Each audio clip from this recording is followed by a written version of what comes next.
Hi, today is chapter 31, section 3. To be honest with you, this may be one of the last sections that we'll cover in a lesson this year. Usually, when it's in a normal situation in class, I always change up chapter 32, make it a little bit more loose. I'm not sure if I'm going to do that this year because of the different circumstances, but I'd like to do something a little bit different for that final chapter. I would say that we are coming close to the end, guys. We're going to wrap up chapter 31. We'll have a quiz Monday, and then we will also take a look at chapter 32, which is a 5-section chapter on World War II. And then we'll have the quiz there. We'll have about a week and a half for AP guys to get ready for the exam and for regular guys to do a project, end of the year project. So we'll be changing it up that final week, having a little bit of fun doing something different. Today we're talking about fascism.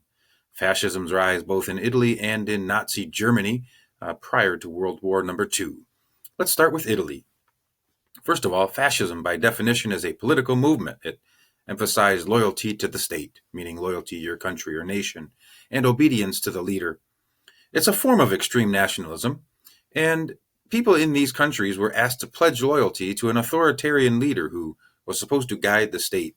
Now, fascists oftentimes wore uniforms of certain colors, used a similar salute, or held rallies to produce this type of fascist loyalty to the nation state.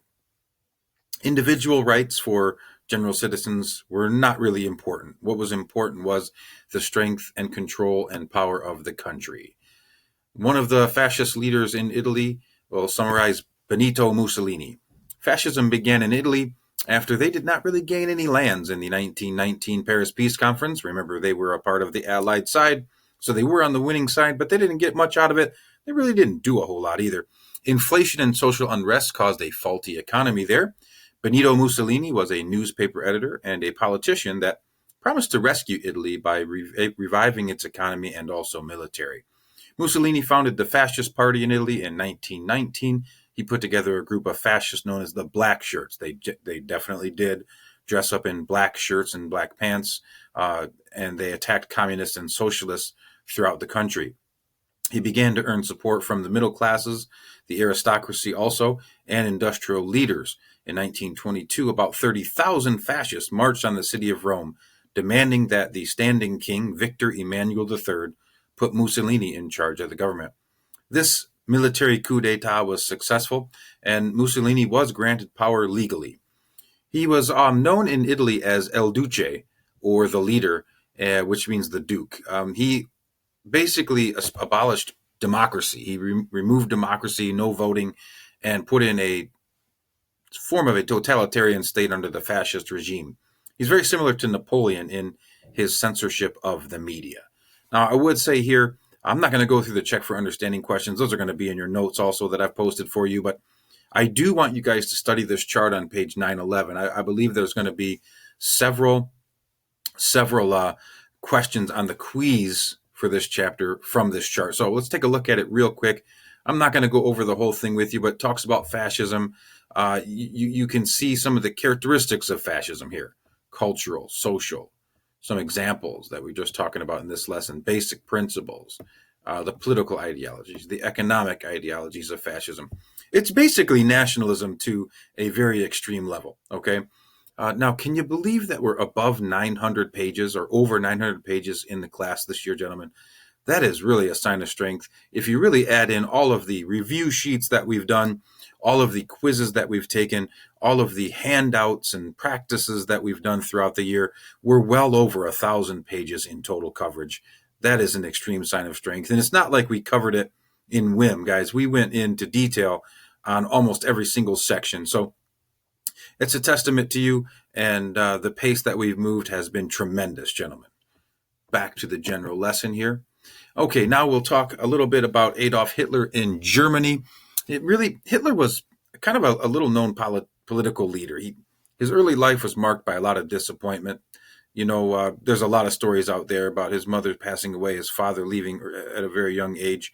There was his mom went under an operation and she died. It was a Jewish doctor who was performing the surgery. And so a lot of mental things, I think, start to show up in his mind at a later state. But During World War I, he did volunteer for the German army. He was awarded the Iron Cross for bravery twice. He was a messenger. He was a runner, a courier. He would run messages from, the rear lines up to the front lines. And he was awarded that cross for bravery doing that. It was a pretty risky job doing that, but not necessarily a soldier, more so a messenger there. Capital B, the rise of the Nazi Party. After the war, Hitler settled in the city of Munich. He then joined a political group that sort of shared his belief that Germany had to overturn the stipulations of the Treaty of Versailles. This group called itself the National Socialist German Workers' Party, which became Nazi for short. That is actually the root of this political party. Nazism is a group of fascists. They used the swastika as a symbol and also utilized a private militia called the Stormtroopers, or brown shirts. So in Italy, you had the black shirts, and in Germany, you had the brown shirts. Hitler became known as the Führer, or leader of the Nazi Party. He did attempt to take over power in Munich in 1923. He attempted a coup d'etat, but he failed. He was arrested and sentenced to 5 years in prison. He actually only served about 9 months. During his time in jail, however, Hitler wrote a book that became well known for his beliefs. It's called Mein Kampf, which means My Struggle. It was a book that basically set forth Hitler's beliefs and plans for Germany.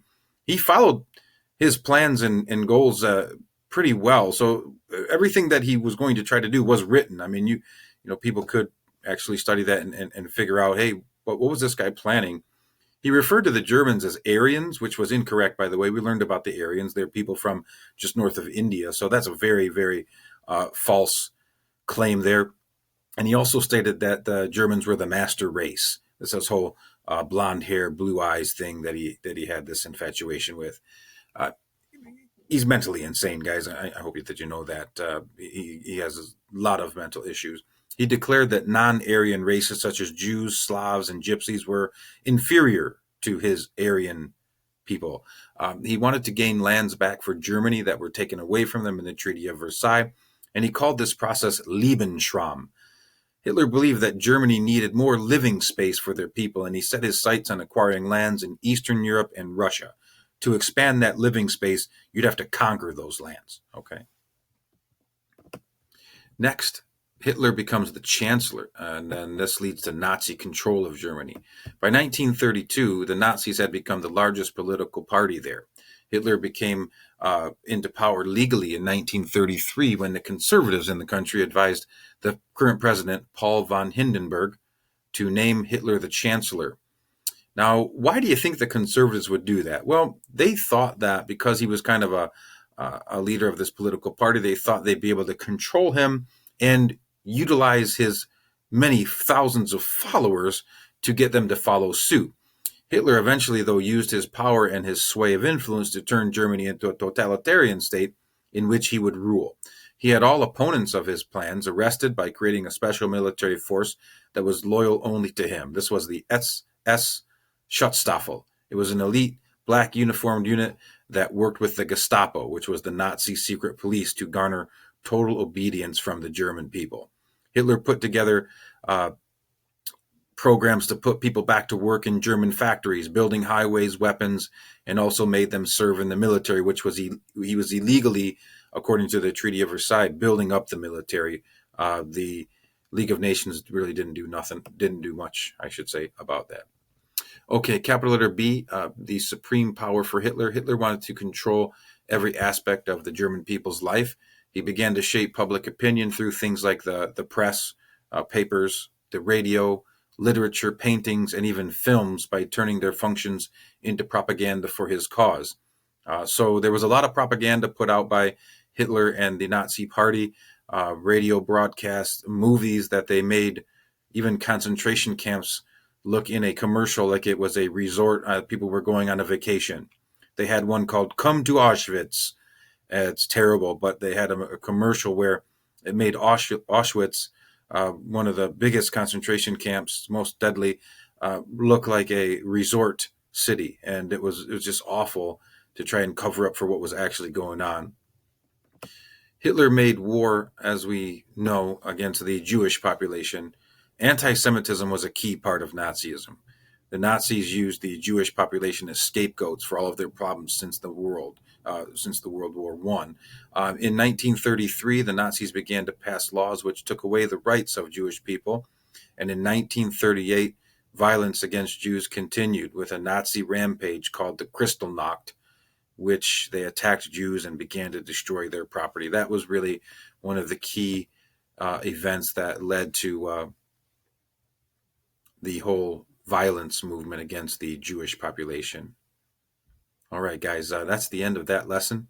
Your homework is going to be to write the outline for section 4, which will wrap up chapter 31, and then I'll have a review sheet posted for you on Friday. The quiz will be on Monday. Thanks for listening.